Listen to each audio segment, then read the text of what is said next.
두 손이 딱 쥐어질 정도로 은혜롭게 정말 감사합니다. 요즘 보면 별로 중요하지 않은 일에 목숨 거는 일들을 많이 합니다. 이것저것을 보면 참 그런 일들이 많이들 일어나요.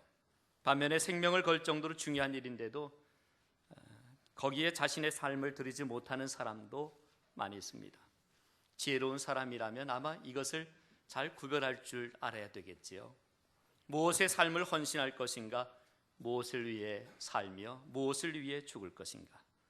이것은 분명한 사람들은 결국 한 시대를 이끌어가는 영향력 있는 사람이 되겠지요. 여러분 영화 좋아하십니까? 최근에 어떤 영화를 보셨습니까? 영화를 보다 보면 마치 내가 주인공이 된 것처럼 그렇게 느껴질 때가 있지 않습니까? 영화에서 가장 중요하게 생각하는 것은 아마 뭐니 해도 주인공 아닙니까? 감독이나 작가는 대부분 주인공을 통해서 그 영화에서 말하고자 하는 의도를 표현합니다. 영화에는 많은 배우들이 나와요. 배우임에도 불구하고 칼든 강도로 잠깐 나올 수도 있고, 어떤 사람은 얼굴 한번 안 나오고 죽은 사람 연기만 하다가 사라지는 사람도 있어요. 똑같은 배우지만 어떤 사람은 주연을 맡고 어떤 사람은 조연을 맡아요. 물론 요즘에는 주연 못지않게 조연을 참 잘하는 중요한 역할을 합니다만, 그래도 영화를 제대로 보려면, 이해하려면 주인공을 제대로 보아야 합니다. 성경을 볼 때도 마찬가지죠. 특별히 오늘 말씀을 보면 예수님이 12명의 제자를 선택하시고 그를 세웁니다. 사실 성경의 주인공은 예수님이십니다. 예수님이신데 지금까지 보잘것없었던, 아무도 주목하지 않았던 12명을 선택합니다. 그리고 지금까지는 조연으로 살아왔는데 이제부터는 주연으로 살아갈 수 있도록 하나님이 기회를 주세요. 그래서 그들의 모습을 우리에게 가르쳐주고 있는데, 노버트 쿨만 교수가 예수님의 전도 방법을 말하면서 그가 그런 이야기를 했습니다. 예수님의 전도 방법은 사람이었다 이야기를 해요. 사람이었다. 한 번도 주목받지 못했던 삶을 살았던 12명을 선택해서 세계 복음화의 꿈을 꾸게 하십니다. 그리고 그 꿈을 통해서 하나님 나라 운동의 중심에 서게 합니다. 생각해 보세요. 아무도 주목하지 않았던 사람들이거든요. 별로 보잘것 없었던, 그들은 평범한 삶을 살아갔던 사람들이거든요. 그런데 그들을 세웁니다. 저는 목회를 하면서 가장 중요한 것이 바로 사람을 키우는 것 아닌가 생각해 봐요. 멋진 교회 건물을 짓는 것도 중요하고 멋진 목회 프로그램을 만드는 것 중요합니다. 그러나 저는 이 건물이나 목회 프로그램은 다 목회의 서론적인 부분이라고 생각해요. 목회의 본론은 예수 제자 삼는 일입니다. 성도들을 한 사람 한 사람을 예수 제자 삼는 일이, 그것이 목회의 본론이 되어야 됩니다. 그런 측면에서 한국 교회를 볼 때 그동안 한국 교회는 목회의 서론적인 부분에 너무 치우쳐 지내오진 않았는가 생각해 봐요. 교회 건물이 얼마나 크냐, 몇 명이 모이느냐, 교회 예산이 어떻게 되냐. 결국 교회는 크게 지어놓았고 사람이 많이 모았는지는 모르겠지만, 우리가 지금 아는 대로 세상에 대한 리더십은 점점 잃어가고 있는 것 아닙니까? 예수님 당시 많은 사람들은 그냥 예수님 주변에 따라다니던, 배회하던 어떤 군중들이고 무리들입니다. 대부분의 사람들이 예수님이 있음에도 불구하고 그저 따라다니는 무리들로 속한 것으로 만족해 있었습니다. 어쩌면 그렇게 사는 것이 편하고 쉬운 길이었는지도 모르겠습니다. 요즘 교인들을 봐도 그래요. 요즘 교인들을 봐도 무리들 속에 끼어 신앙생활하는 것으로만 만족한 사람들이 있어요. 나한테 봉사하지 말라고 해라, 봉사하라 하지 마라, 구역 참여하라 하지 마라, 그냥 무리들 속에 신앙생활하는 것으로 만족하지 나한테 더 이상 요구하지 마라. 그러나 여러분, 이것을 분명히 알아야 합니다. 우리 그리스도인들이 그냥 무리로 살아가는 한 이 세상은 더 이상 소망이 없다는 겁니다. 왜요? 그래도 이 땅에 소망이 있는 것은 무리로 살아가는 것을 거부하고 제자의 길을 가고자 하는 사람이 있을 때만이 희망이 있어요. 사람들은 흔히 이렇게 말합니다. 야, 나 같은 사람이 무슨 하나님의 일을 하겠어? 교회에 나오는 것도 장한 일이지. 나 말고도 다른 사람 많잖아. 우리 교회 교인들이 많은데 나 아니어도 돼. 그런데 이런 말은 다 틀린 말입니다. 요즘 이맘때 되면 모두가 그런 말들 합니다. 내가 실력이 없어서, 내가 좀 자격이 안 돼서, 내가 부족해서 나는 못하겠어. 난 못해. 오늘 말씀의 제목이 부름받은 자들의 행복 이야기입니다. 예수님께 선택받은 사람들이 누리게 될 행복 이야기 속으로 저는 여러분들을 초대하고 싶습니다. 우리가 오늘 본문에서 예수님이 어떤 사람들을 불렀는지를 보면 그 사실을 알 수 있어요. 자, 주님께서는 어떤 사람들을 불러 제자로 삼습니까? 13절을 볼까요?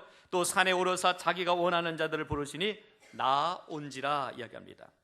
여기 보면 예수님께서 자기가, 예수님 자신이 원하는 자들을 부르셨다 이야기합니다. 이것은 주권적인 선택이라 말합니다. 공개적으로 모집한 것이 아니에요. 어떤 시험을 치고 면접한 것이 아니라 주님이 일방적으로 선택해서 뽑으신 겁니다. 그러니까 선택의 주도권이 주님 앞에 있는 거예요. 아마 내가 스스로 지원했다고 한다면 도중에 하다가 포기했을지도 모릅니다. 그렇기 때문에 내가 부족하다, 무능력하다 말할 수 없는 거예요. 왜냐하면 나의 부족을 이미 아시고 나를 선택한 겁니다. 내가 연약한 걸 주님은 아시고 나를 선택한 거지, 내가 뛰어나고 능력 있기 때문에 나를 선택한 것 아니라고 하는 겁니다. 하나님은 부족한 자를 부르셔서 쓰십니다. 왜 그렇습니까? 몇 가지 이유가 있어요.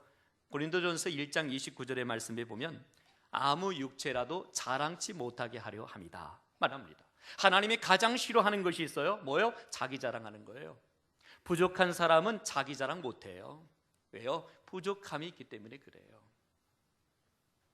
부족한 사람일수록 진흙같이 유동성이 커요.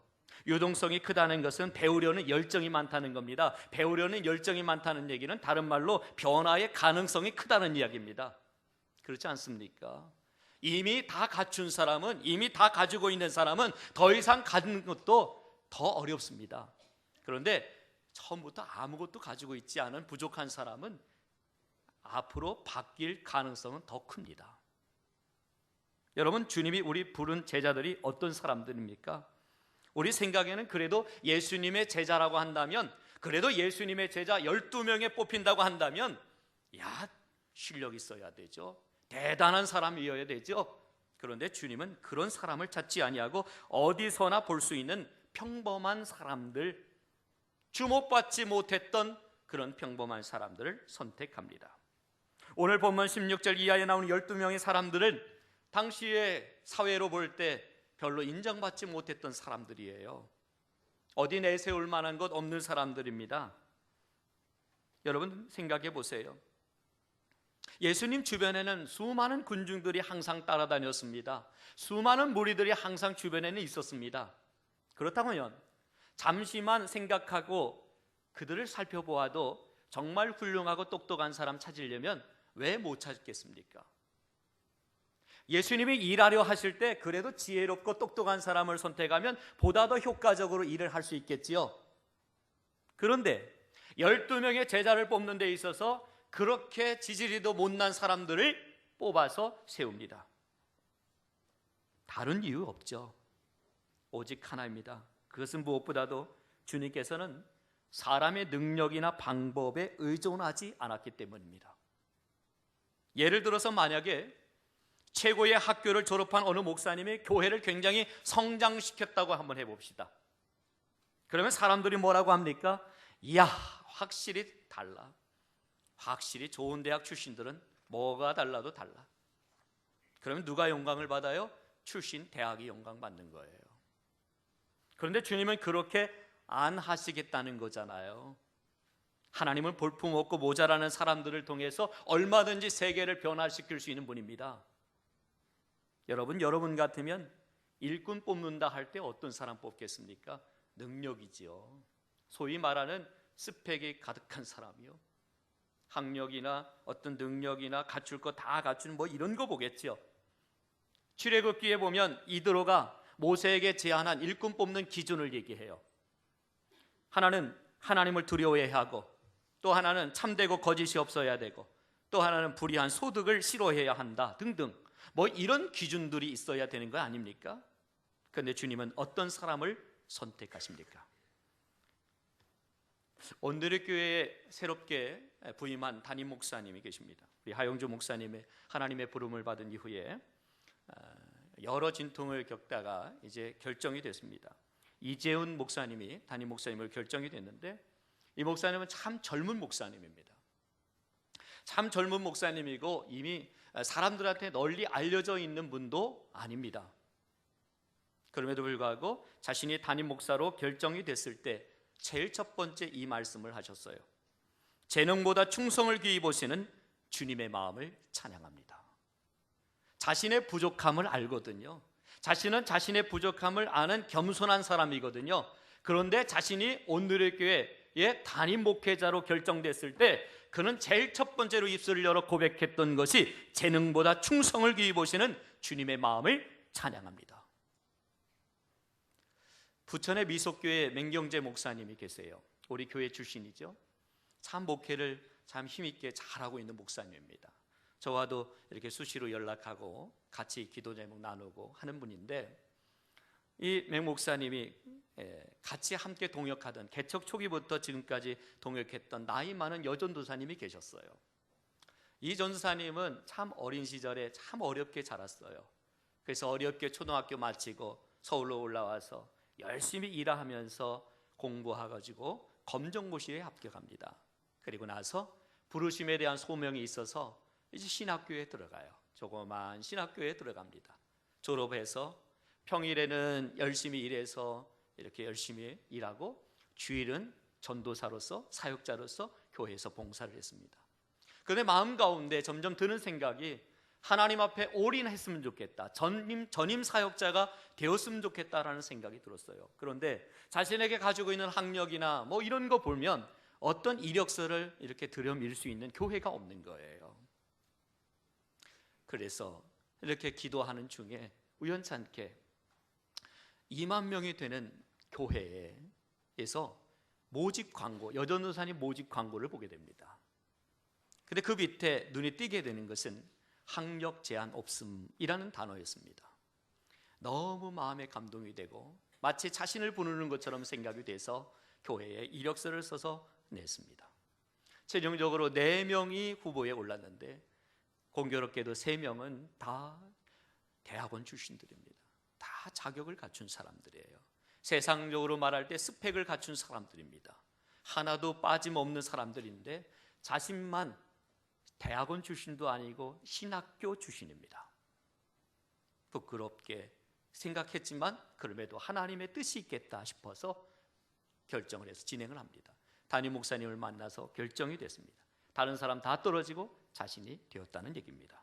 맹 목사님이 그런 말씀을 하세요. 아직도 이런 목사님이 계시다는 사실에 나는 감동받는다. 그렇습니다. 사랑하는 성도 여러분, 제가 이 시간 말씀드리고 싶은 것이 있어요. 이 시간 여러분에게 주여 나는 죄인입니다라는 고백이 있으십니까? 수고하고 무거운 짐 때문에 마음이 괴로워서 어찌할 바를 모르는 분 계십니까? 세상을 바로 살고 싶지만 나를 둘러싸고 있는 환경 때문에 어쩔 수 없이 무너지고 있는 분 계십니까? 마음의 평안을 잊어버리고 늘 불안과 눈물과 한숨 속에 사시는 분 계십니까? 언제나 자신의 무능함으로 한탄하며 살아가고 계시는 분 계십니까? 바로 이런 분들이 주님이 지금 원하는 분들입니다. 주님은 이렇게 자신의 연약함 때문에 주님 앞에 무릎을 꿇고 겸손하게 주님을 바라볼 수 있는 그 사람을 찾고 있습니다. 주님이 나를 따라오르라 하면 즉시 자기의 그물과 배를 버리고 주님을 따를 수 있는, 세상의 미련을 가지지 않는 그 영혼을 주님은 찾고 있습니다. 주님은 이렇게 평범한 사람들을 제자로 부르시고 그들을 통해 위대한 일을 하십니다. 왜 그렇습니까? 아무리 평범한 사람이라도, 아무리 보잘것없는 사람이라도 주님 손에 붙잡히기만 하면, 주님이 붙들기만 하면 놀라운 일을 할 수 있다는 사실을 보여주기 위함입니다. 갈릴리 어부들이라도 주님의 손에 붙잡히면 얼마든지 바리새인의 신앙을 이길 수 있었어요. 얼마든지 히랍의 철학과 로마의 정치적 세력들을 이겨낼 수 있었습니다. 그렇다고 주님은 아무 사람이나 선택한 것이 아닙니다. 주님의 선택의 기준은 너무 분명합니다. 바로 주님이 가르치기에 좋은 사람인가 하는 겁니다. 다른 말로 표현하자면 주님의 부르심에 절대적으로 순종할 수 있는 사람인가 하는 겁니다. 그 마음의 중심이 하나님을 향한 사람인가 하는 겁니다. 그러니까 주님에게는 주님을 사랑하고 주님 때문에 모든 것을 버리고 주님을 따를 수 있는 그런 사람이 필요합니다. 그래서 평범하고 볼품없는 갈릴리 어부들을 제자로 부른 겁니다. 그런데 여기서 흥미있는 것이 나옵니다. 오늘 본문에 보면 12명의 제자들을 네 부류로 나누는 것을 보게 됩니다. 첫 번째 부류가 16절에 나오는 한 사람 베드로입니다. 그리고 두 번째 부류가 17절에 나오는 야고보와 요한입니다. 그리고 18절에는 8명의 이름이 한꺼번에 나옵니다. 그리고 19절에는 맨 나중에 가룟 사람 유다를 소개하고 있지요. 예수님은 우선 시몬에게 베드로라는 이름을 붙여주십니다. 이름을 지어주면서 주님은 베드로가 앞으로 교회의 기초가 될 것임을 생각하셨던 모양입니다. 본래 시몬이라는 이름은 귀가 엷은 사람, 이 사람 저 사람 말에 쉽게 흔들리는 사람이라는 의미를 가지고 있습니다. 그런데 예수님은 그런 시몬에게 베드로라는 이름을 붙여주시죠. 베드로 반석이라는 뜻입니다. 사실 베드로는 불완전한 성격을 지닌 사람입니다. 매우 다혈질적이어서 흥분도 잘하고 성질이 급하고 변덕스러워서 아침 저녁으로 잘 변하는 사람입니다.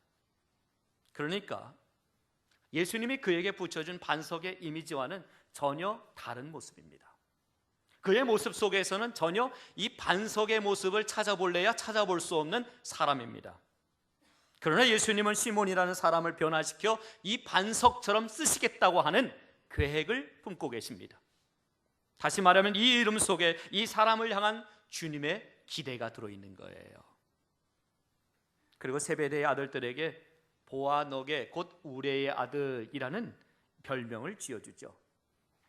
우레의 아들이라는 그 이름 속에는 긍정적인 의미가 있고 부정적인 의미가 있어요. 먼저 긍정적으로 보면 당시 1세기 때는 우레를 하늘의 천사, 하나님의 강력한 메시지라는 뜻을 가지고 있습니다. 주님은 야고보와 요한을 하늘의 메시지로 이해했다고 하는 것입니다. 그러나 부정적으로 말하면 여러분 벼락 아시죠? 생각해보면 아주 파괴적입니다. 이것은 파괴적인 겁니다. 아주 급한 거죠. 이런 것들을 우리에게 연상하게 합니다. 그래서 어떤 성서학자들은 사실상 야고보와 요한의 성격이 벼락 같았다 이렇게 얘기도 합니다. 어쨌든 이들은 굉장히 이기적인 사람들 아닙니까? 주님이 예루살렘에 들어가셨을 때 자기 형제들에게 하나는 주의 우편에 하나는 주의 좌편에 앉게 해달라고 이야기를 하지요. 그런데 주님은 이들을 변화시켜서 하늘의 메시지로 전하는 자가 되게 하시겠다고 하는 계획입니다. 다른 8명도 마찬가지예요. 그들은 지극히 평범한 사람들 아닙니까? 그럼에도 불구하고 주님을 따라가기만 하면 얼마든지 변화될 수 있다고 하는 사실을 우리는 제자들의 모습을 보면서 알게 됩니다. 여러분, 이 말씀이 위로가 되지 않으십니까? 저에게도 큰 위로가 되거든요. 저는 저를 가장 잘 알거든요. 얼마나 많이 모자라고 얼마나 많은 실수 많은 사람인지. 가끔씩 목회를 하다가 실수하거나 주님을 기쁘게 하지 못했다는 그 자책감이 들 때마다 깜짝깜짝 놀라요. 그럴 때면 저는 이렇게 기도해요. 주님, 아무래도 주님 사람 잘못 고른 것 같습니다. 아무래도 주님 잘못 선택한 것 같습니다. 나같이 부족한 사람, 모자란 사람 선택하셔서 주님 뭐 하려고 하십니까?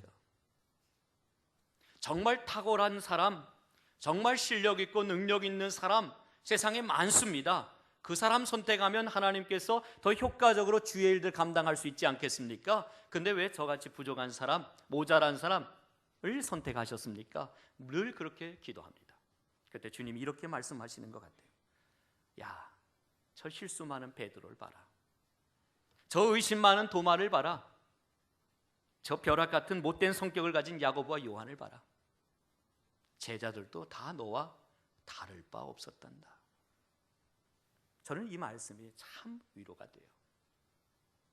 그런데 본문에 보면 제자들의 명단에서 가룟 유다의 이름이 맨 뒤에 따로 기록되어 있는 것을 알 수 있어요.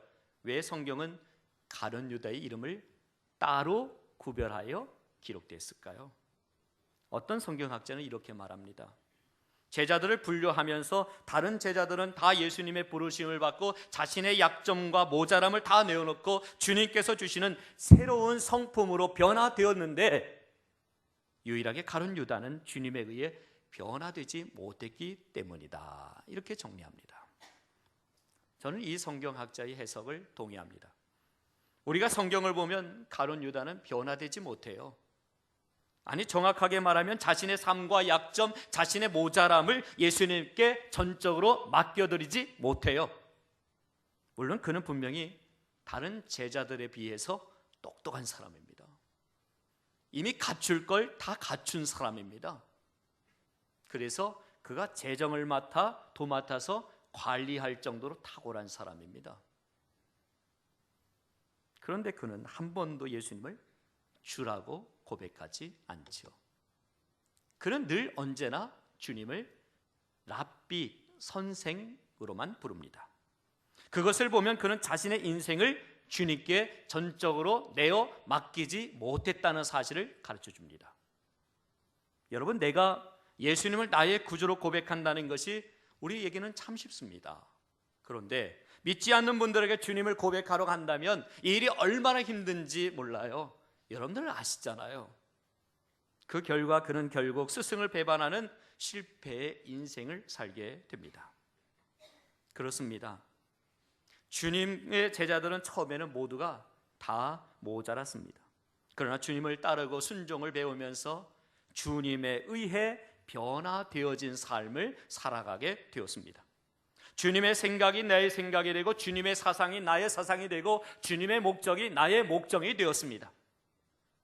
10년이 지나고 30년이 지나도 내 자신의 가치관 하나 변화되지 못한다고 한다면 오늘 본문에 등장하고 있는 가룟 유다와 별반 다를 바 없는 삶입니다. 여러분들은 어떠십니까? 주님과 함께 주님의 순종을 배우면서 주님에 의해 변화를 경험하고 살아가십니까? 아니면 하나도 바뀐 것이 없습니까?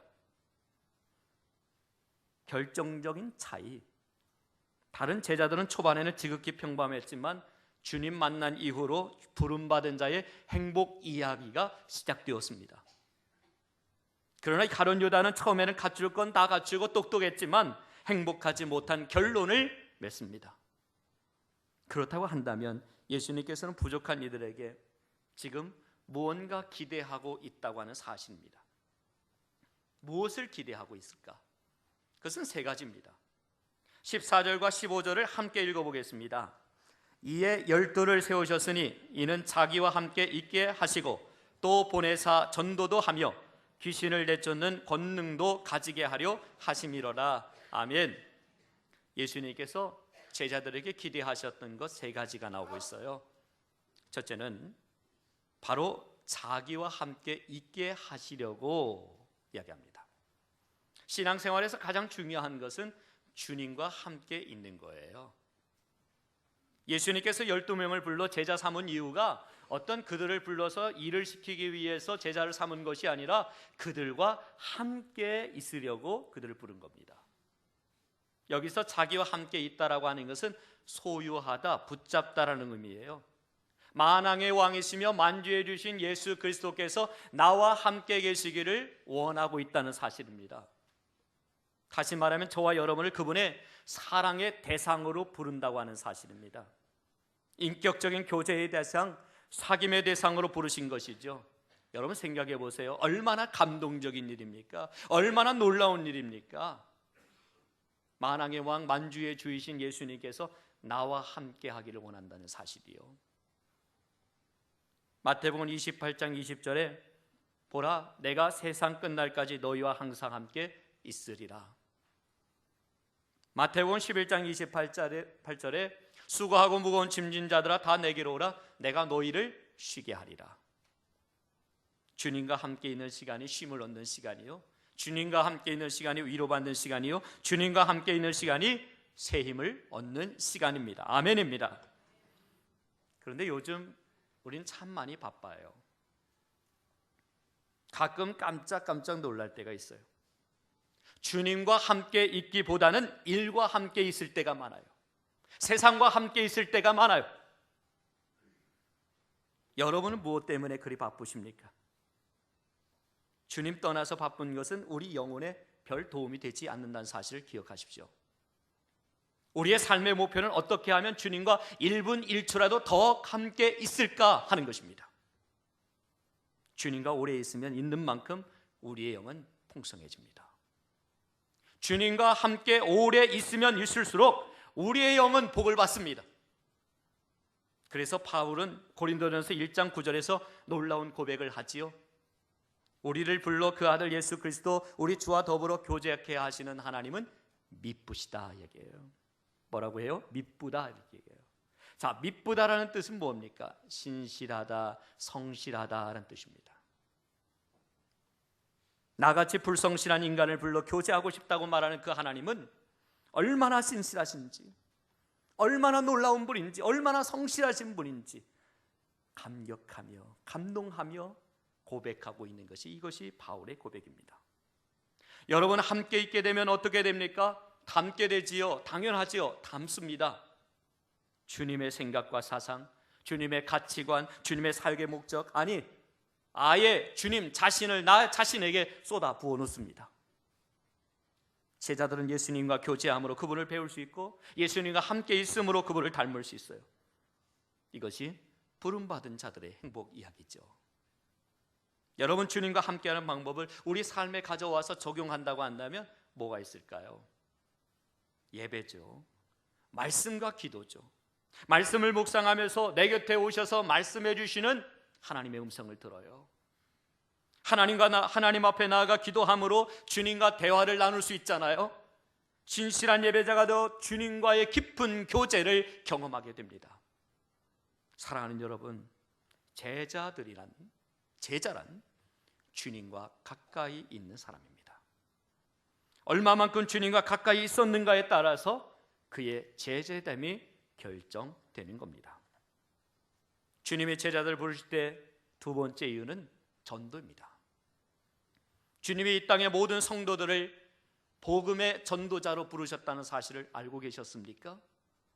그 전도자로서의 출발을 우리의 연약함에 두지 않으시고 하늘 능력을 부어주셔서 담대하게 능력 있게 나아가서 하나님 나라를 강하게 전파할 일꾼으로 우리를 부르시는 겁니다. 우리의 연약함에 상관없이, 우리의 없음에 상관없이, 우리의 부족함에 상관없이 주님은 우리를 불러주셨어요. 이제 우리는 그 부르심에 합당한 삶을 살아야 됩니다. 여러분, 이 세상을 변화시킬 수 있는 주님의 유일한 방법이 뭐라고 생각하십니까? 그것은 전도입니다. 예수님이 누구이며 왜 예수님이 십자가에서 죽어야 했는지, 예수님이 어떻게 부활했는지를 세상에 증거하는 사람들이 바로 제자입니다. 저와 여러분들이 주님의 제자로 이 땅에 살려고 한다면 여러분의 삶의 영역 속에서 예수님을 보여야 합니다. 예수님의 이야기를 드러내야 합니다. 죄로 인해 고통당하는 사람들에게 당신의 죄를 대신하여 죽으시고 당신을 죄에서 건져낸 분이 있다고, 그분이 바로 예수님이라고 말해야 합니다. 악한 영에 의해 힘들어하는 사람들에게 그 악한 영을 꺾을 수 있는 분이 계시다고, 그분이 바로 예수님이라고 말해야 합니다. 소망을 잃고 방황하는 사람들에게 그래도 당신을 사랑하는 분이 계시다고, 그분이 바로 예수님이라고 말해야 합니다. 사랑하는 여러분, 오늘 교회 안에서 일어날 수 있는 가장 큰 비극은 바로 교회 안에 전도하는 교인이 없다는 겁니다. 마치 이런 겁니다. 군대에 군인은 많은데 총 쏠 줄 모르는 군인만 가득한 거예요. 얼마나 커다란 비극입니까? 여러분, 꼭 기억하셔야 됩니다. 교회는 영혼 살리는 본질적인 일에 집중할 때 살아납니다. 교회는 영혼 살리는 이 본질적인 일에 집중할 때 교회는 성장합니다. 요즘 교회는 과거에 비해 엄청난 외적인 성장의 발전을 거듭해 왔습니다. 요즘 교회당 건물들은 과거보다 얼마나 좋은 재료와 아름다운 디자인으로 지어졌는지 모릅니다. 요즘 교회마다 과거에 볼 수 없던 영상 기자재로 얼마나 멋지고 세련된 예배를 구성하고 있는지 모릅니다. 또 교회들마다 다양한 문화 행사와 볼거리들이 개발되어서 다양한 욕구들을 채워주고 있는 가운데 있습니다. 그런데 문제는 다 발전되고 성장되어 가고 있기는 하지만 십자가의 복음을 증거하는 전도자가 얼마나 더 세워지고 있는가 하는 것입니다. 여러분, 더 좋은 건물, 더 좋은 영상 기자재가 사람들을 죄에서 구원하는 것 아닙니다. 세상 사람들을 죄에서 구원할 것은 바로 복음입니다. 그 복음을 증거하고 헌신하는 복음의 제자가 바로 저와 여러분이 되시기를 축복합니다. 그래서 아직도 부름받은 자들의 행복 이야기를 모르고 있는 분들에게 이 복음을 전해 줍시다. 주님의 제자들을 부르신 세 번째 이유는 바로 권능을 주시기 위함입니다. 주님은 제자들에게 귀신을 내쫓는 권능을 주셨어요. 왜요? 제자들이 세상 가운데 약하고 힘없는 존재로 사는 것을 원하지 않았기 때문입니다. 사람들에게 조롱이나 받고 세상에 숨어서 사는 그런 연약한 자로 살아가기를 원하지 않았기 때문입니다. 오히려 세상 한가운데서 당당하게 승리하며 살아갈 수 있도록 그들에게 권능을 주셨습니다.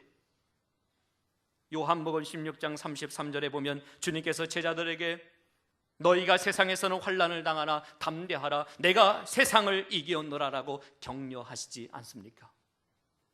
그런데 여러분, 지금 제자로 부름받은 12명의 제자들의 처음 모습을 기억하고 계십니까? 이 세 가지, 즉 주님과 함께 있고 전도하고 권능을 나타내는 삶, 어느 것 하나 그들의 모습 가운데는 해당되지 않았습니다. 하나도 속하지 않았습니다.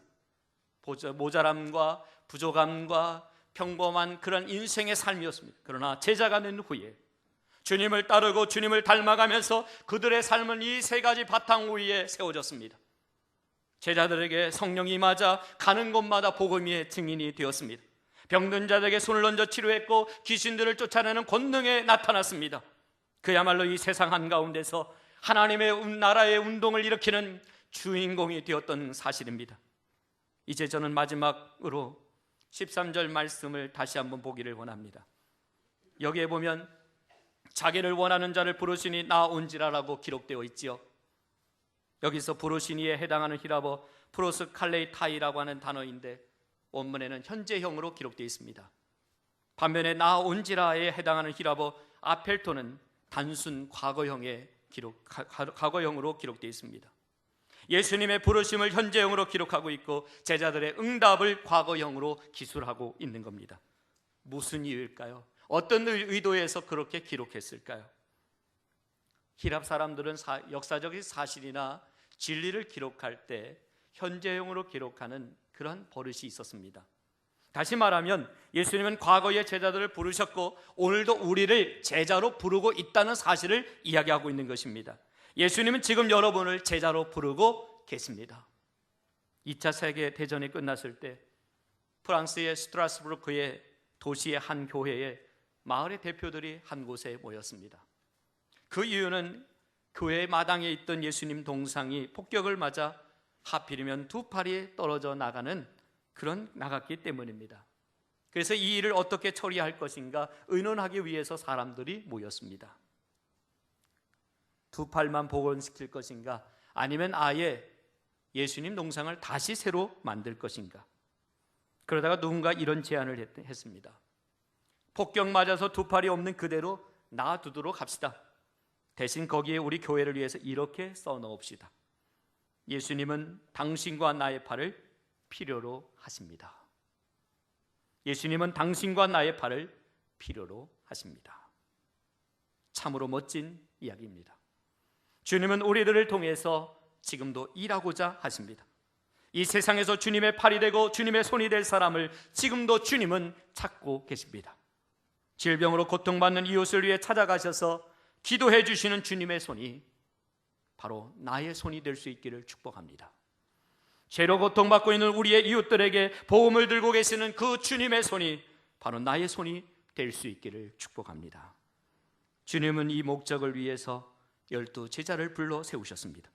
동일한 목적으로 주님은 저와 여러분을 부르셨습니다. 누가 주님의 부르심에 응답하여 부름받은 자의 행복 이야기를 다시금 써 내려가시겠습니까? 기도하겠습니다.